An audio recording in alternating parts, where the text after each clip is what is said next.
Welcome back to the channel. This is the Action Figure Grader, and today we're going to take a look at the vintage collection. And I've got some kind of different sales here that I thought you guys might like to look at. We've got kind of the standard stuff, but then we've got a few in here that I snuck in that are a little different than what we usually see. And before I dig in any further, I need to say thank you to new channel benefactor and Patreon supporter Carlos Guerra. I really appreciate you becoming a Patreon. And then several of you sent recent supers through YouTube for videos that you liked last week. Jude Hanley, Keith Guppy, of course, the legend that is Keith Guppy. He's been on my channel and has an incredible collection.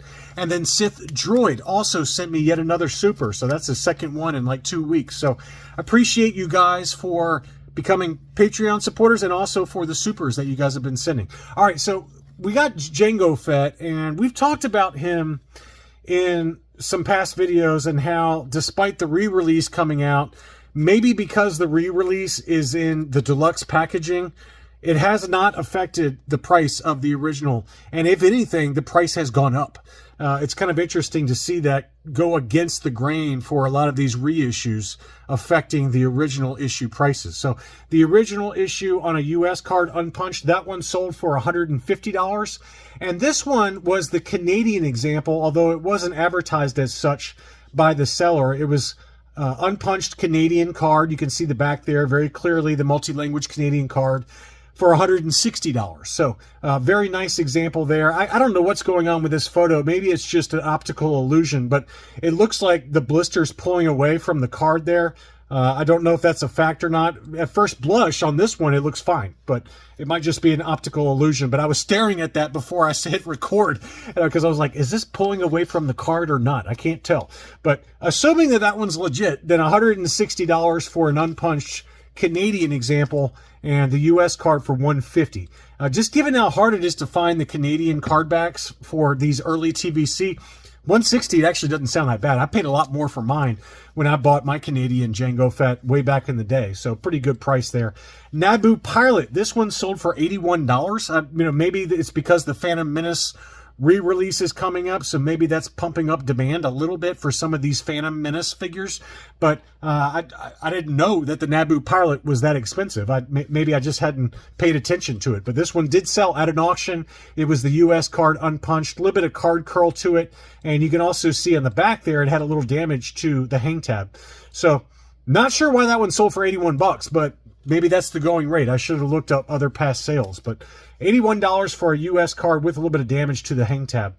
Princess Leia Sandstorm outfit. This one's kind of come back down a little bit, and maybe it's just this one example, but this one was the US card VC88 unpunched, and it looked pretty clean. It looked very nice. And that one sold for $120. And we talked about how this one was starting to creep up because VC64 Slave Leia had gotten so expensive. And this one got into the 150s, if not 175 range at one point, if memory serves. I don't know if it ever hit 200, but this one did sell for 120, and that seems to be maybe a little more reasonable number to aim for the Sandstorm Leia. Darth Vader Emperor's Wrath VC 115. Both of these were punched, but they still sold for big money, $145 on this one in a buy it now situation. And you're thinking, well, maybe that's kind of the, just a buyer that was overpaying for a punched example. But then another one sold that was also punched with some edgeware on the right-hand side. You can see very clearly there's some edgeware to it on the right-hand side. That one in an auction sold for $144.16. So pick your poison there, buy it now or auctions. They both sold for about $145. So maybe Emperor's Wrath is kind of creeping back up again. But for a while there, it was over $200. And then you started to see unpunched kind of $200 and even under $200. But now for a punched example with some issues, going for $145. The 501st Legion ARC Troopers 3-pack, I think this was a Hasbro Pulse exclusive, I believe. This one sold for $80. So that's another one that's really come back down in price. For the longest time, they were always kind of consistently $150 to $175. I remember the feeding frenzy when these were trying to be added to collectors' stockpiles, and it was just very, very expensive for the longest time. And again, $150 to $175 was the going rate for a sustained period. But nowadays, $80. That's crazy how much that one has dropped. Okay, we're going to come back to the concept of sealed Hasbro cases in a little while, because I've got a heater for you that's still for sale, and I'm going to put some eBay affiliate links in the video description in case you want to go check them out. But this one did sell in a buy it now situation. It was 4 Hasbro cases for fairly recent releases. Okay, so nothing too crazy here.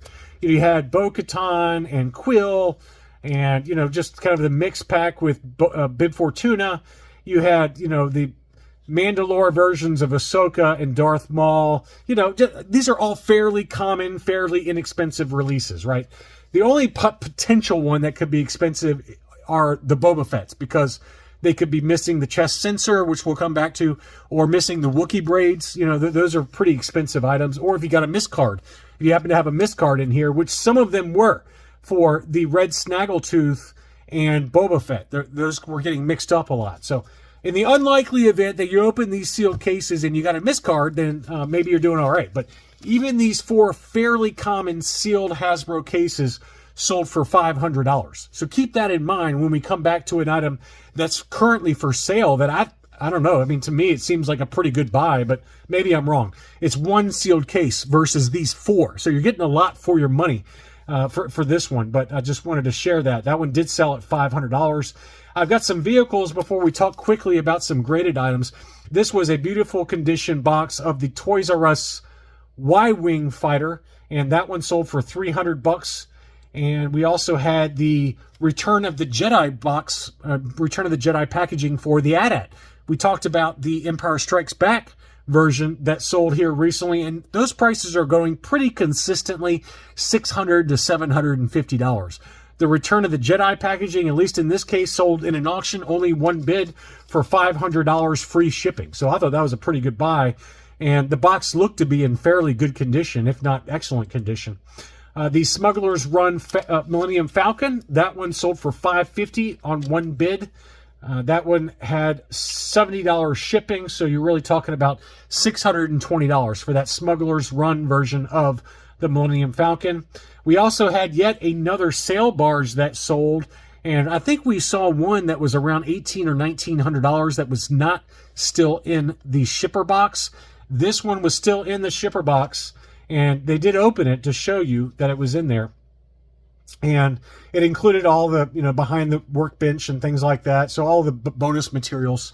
That one sold for $2,400. So interesting sale there. That was local pickup only. So you'd have to be local to Union Grove, Wisconsin. So somebody was able to drive out there and pick it up. Very nice looking item though, but you had to pay $2,400 for it.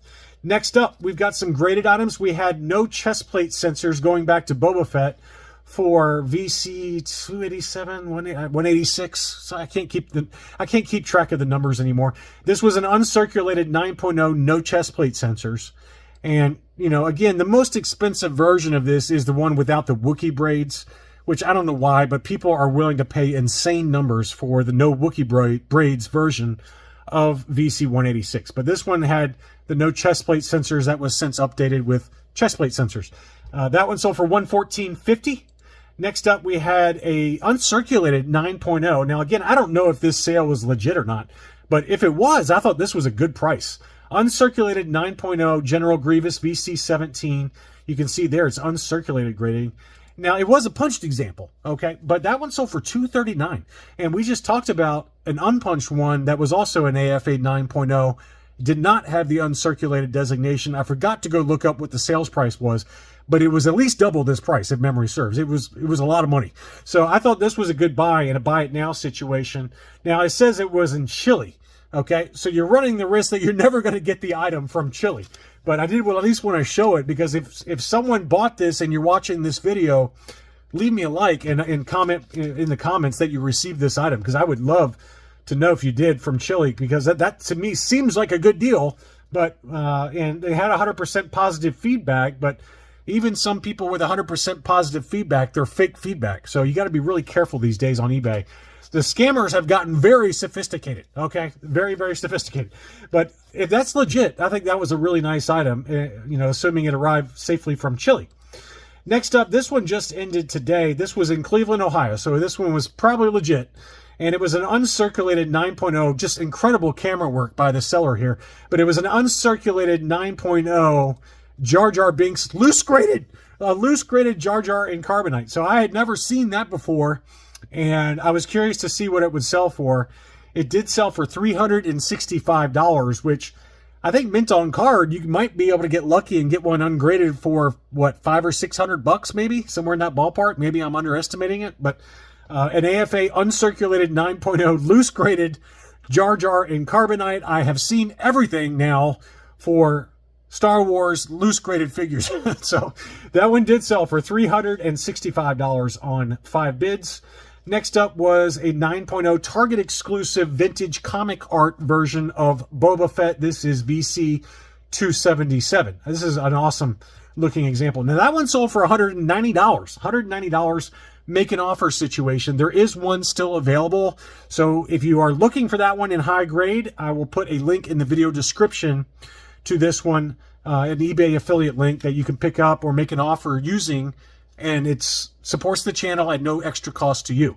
So that's one, but I wanted to show you this seller's items because I've heard from a number of my Patreon supporters that they bought from this seller and been very happy, and I'm only going to show a few of them, but you want to click on his seller other items for sale because he's got a bunch of AFA graded stuff for the vintage collection, and one that's not graded, but I had to show it because it's really unique and kind of a piece of vintage collection history. So I'm surprised it hasn't sold yet. But first I wanted to show the proof cards.